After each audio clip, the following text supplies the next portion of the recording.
Hello everyone, আসসালামু আলাইকুম। আমরা আজকে এমন একটা টপিকস নিয়ে কথা বলবো যেটা আসলে বিজনেসের সাথে খুব রিলেভেন্ট একটা ইস্যু। সেটা হলো যে অ্যাকাউন্টিং ভার্সেস বিজনেস অ্যানালাইসিস।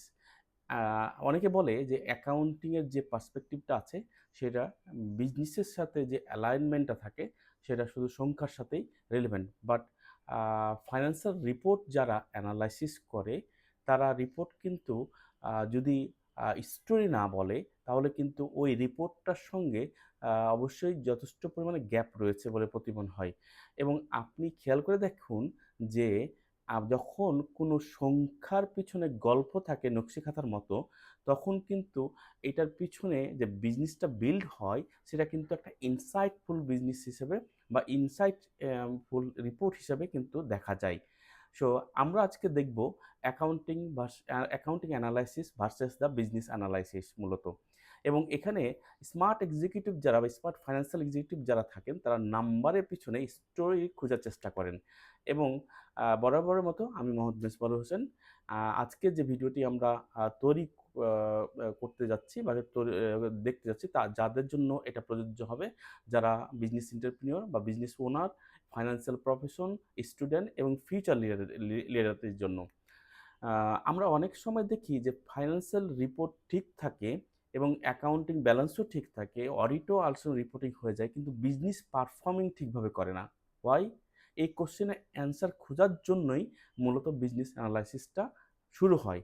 এবং অ্যাকাউন্টিং রিপোর্ট কিন্তু অ্যাকচুয়ালি এক্সপ্লেন করে নাম্বারগুলো নিয়ে, কিন্তু বিজনেস অ্যানালাইসিস এক্সপ্লেন করে যে রিজন বিহাইন্ড দিস নাম্বার, কেন এই নাম্বারের পিছনে যে গল্পগুলো, কী কারণে এই ঘটনাগুলো ঘটলো, কেন ইভেন্টগুলো ঘটলো, সেইটার আসলে ইস্যুগুলো থাকে। এবং আমরা আজকের এই ভিডিওতে কিছু এক্সাম্পল দিয়ে বোঝার চেষ্টা করব যে অ্যাকাউন্টিং ভেরিয়েন্স অ্যানালাইসিস কেমনে করে এবং বিজনেস ভেরিয়েন্স অ্যানালাইসিস কেমনে করে এবং কিভাবে একটি কোম্পানি স্মার্টার ডিসিশন নিতে পারে। সো আমি যদি চিন্তা করি যে ফাইন্যান্সিয়াল রিপোর্টটাকে একটা ইনসাইটফুল রিপোর্ট হিসেবে দেখব, তাহলেই সম্ভব বিজনেস ভ্যারিয়েন্সটাকে অ্যানালাইসিস করা। তো এখানে কিন্তু ২ টা পার্ট। একটা হলো অ্যাকাউন্টিং ভেরিয়েন্স অ্যানালাইসিস, আরেকটা হলো বিজনেস ভেরিয়েন্স অ্যানালাইসিস।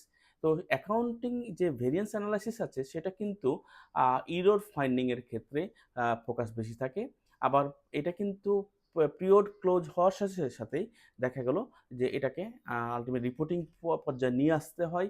এবং আমি যদি আবার বলি যে বিজনেস ভেরিয়েন্স অ্যানালাইসিসের যে জায়গাটুকু সেটা ইনসাইটফুল একটা প্রোভাইডার হিসেবে কাজ করে এবং এটা আফটার পিরিয়ড ক্লোজের পরে পারফর্ম স্টার্ট শুরু হয়। কিন্তু অ্যাকাউন্টিংয়ের যে অ্যাক্টিভিটিসগুলো সেটা কিন্তু শুরু থেকেই ফিসক্যাল ইয়ারের মধ্যে শুরু হয় এবং ইয়ার ক্লোজিংয়ে গিয়ে শেষ হয়ে যায়।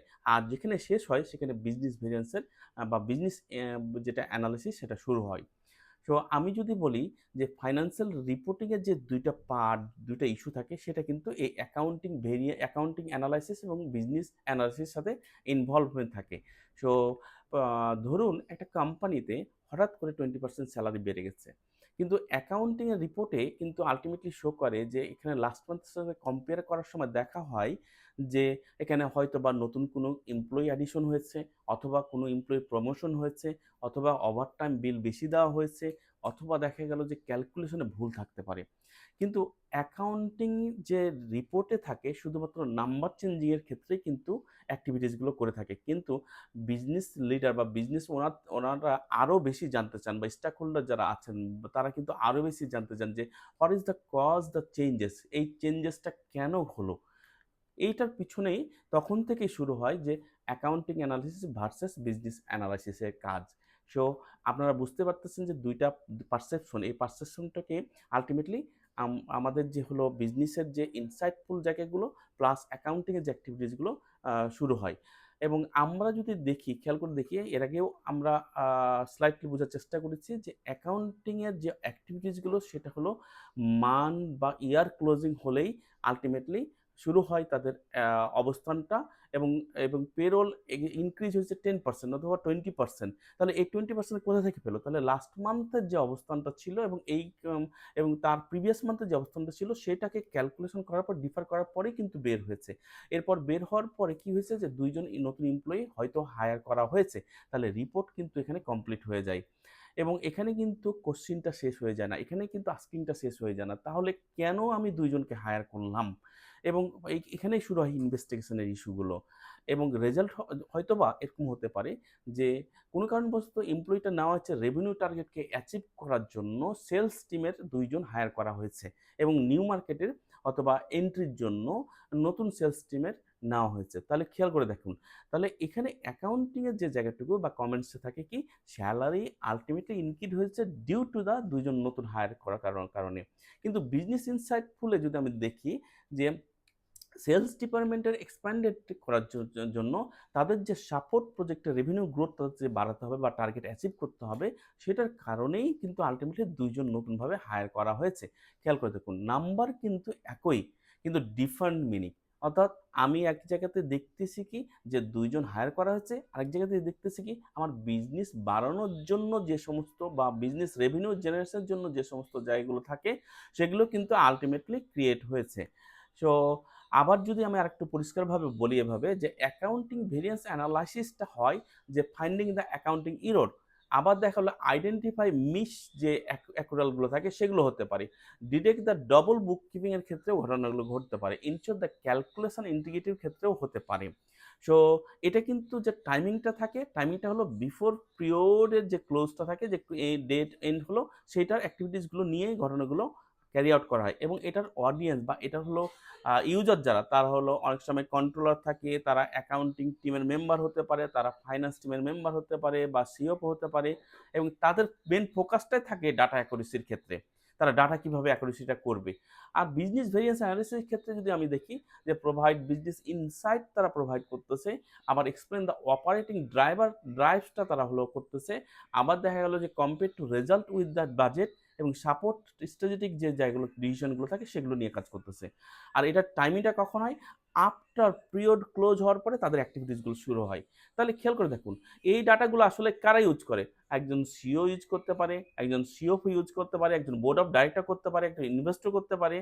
আবার এখানে দেখা যায় এরা মূলত ফোকাস থাকে কি নিয়ে? ম্যাক্সিমাম বিজনেস পারফরম্যান্স নিয়ে ফোকাস থাকে। সো আমি আরেকটা পাওয়ারফুল ফ্রেমওয়ার্ক আপনাদের সাথে ডিসকাস করব যেটা কোয়েশ্চেনারি।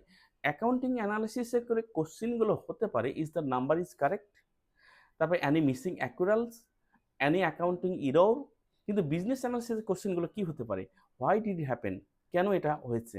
হোয়াট ডিপার্টমেন্ট কজ ইট, কোন ডিপার্টমেন্টের কারণে এটা হয়েছে? It is align with the strategy, তাহলে এটা কি অ্যালাইন স্ট্র্যাটেজির সাথে? আবার যদি আমি আবারও এক্সাম্পল দিয়ে আপনাদেরকে বোঝানোর চেষ্টা করি এভাবে যে অ্যাকাউন্টিং অ্যান্সারটা রিপ্লাই করে only the increase due to the 2 person hire বা 2 employee hire, but business insight answer করে এইভাবে যে সেলস ডিপার্টমেন্টের ২ জন এমপ্লয়ি নেওয়া হয়েছে বিকজ তাদের হলো টার্গেটটা অ্যাচিভ করতে হবে। তাহলে খেয়াল করে দেখেন অ্যাকাউন্টিং অ্যাকুরেসির ক্ষেত্রে মানে তারা মনোযোগ দেয়, ফোকাস দেয়, কিন্তু বিজনেস অ্যানালিসিসের ক্ষেত্রে স্ট্র্যাটেজির ক্ষেত্রে ফোকাসটা দিয়ে থাকে।